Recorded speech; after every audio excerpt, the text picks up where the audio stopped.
అల్లు అర్జున్ ఏ ముహూర్తాన చెప్పను బ్రదర్ అన్నాడో కానీ ఇక అప్పటి నుండి పవన్ ఫ్యాన్స్ మనోడిని చెడుగుడు ఆడేస్తున్నారు. మొన్న మధ్య డీజే టీజర్కి రికార్డు స్థాయిలో డిస్లైక్స్ రావడానికి పవన్ ఫ్యాన్సే కారణం అని బన్నీ ఫ్యాన్స్ స్ట్రాంగ్గా ఫిక్స్ అయిపోయారు. ఇప్పుడు ఏకంగా బన్నీని బల్లాల దేవుడిగా మార్చేశారు.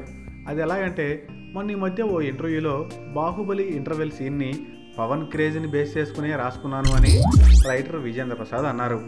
ఏ ఈవెంట్లో అయినా పవన్ పేరు వినిపించిందంటే చాలు 5 నిమిషాల పాటు ఎవరిని మాట్లాడనివ్వకుండా పవర్ స్టార్ అని అరుస్తూనే ఉంటారు. దీన్నే స్ఫూర్తిగా తీసుకున్నాను అని చెప్పారు ఆయన.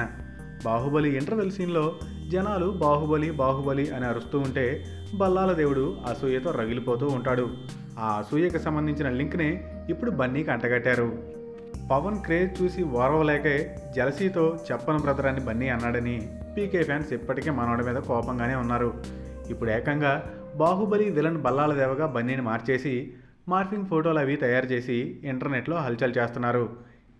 ఈ సందర్భంగా ఇరు మెగా హీరోల అభిమానుల మధ్య గొడవ మరోసారి బయటపడింది.